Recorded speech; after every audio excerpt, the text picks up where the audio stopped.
context of this confession, it's about me learning.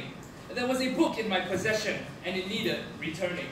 But for a point of contention, you see, I had intention to raise when I returned my novel, Obsession. You see, this book was incomplete, missing some pages. It's outrageous, a problem for the ages. How dare they just leave this book so messy? I couldn't take it lightly. Like a flame in my intestine, it stressed me, so fiery. This issue was primary, so I headed to the library. I had to read this book in its entirety, and I said, "Look, sir, I have in my possession here a book, sir, and if you look, sir, you see this book I took is like a line without a hook. Sir, I'm so mad I want to cry." And he said, "Well, boy, I see that you're upset and mad as well, boy. Your passion's swell, boy. I'll take a look at the book you took. I might as well, boy. Show me where the problem lies." So I showed him the words that were off reprehend, words that needed to mend, words I couldn't defend. I flipped to the end and it said, F-I-N. And he said, "Guess what?"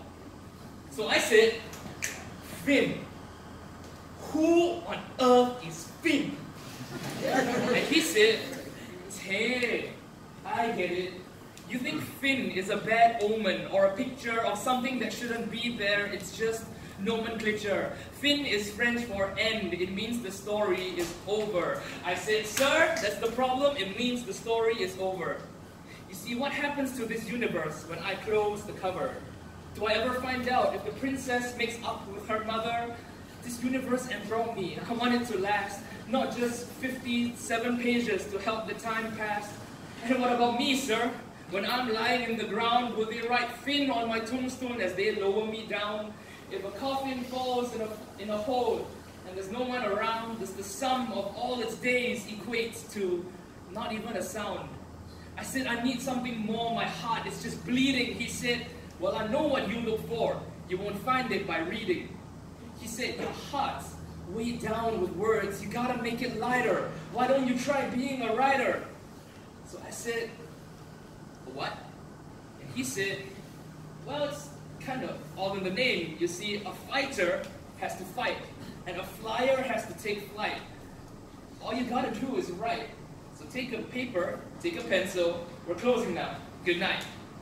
So I started writing. As soon as I got home, I was writing while my parents were out, while I was alone. And maybe some of you get me. You write, you draw, you sing. You wonder, will anything ever come of anything? Maybe you've got a quiet voice that only the shower hears. Well, the clock is always counting down, and every day the hour nears. So let your love, your passion out, overpower fear, and one day you could be here. You say it's just a hobby, but you write another verse. You say it isn't for me, compared to others, I'm the worst. But whether you go out in glory or in the smallest hearse, how are they going to tell your stories if you don't write them first? Thank you.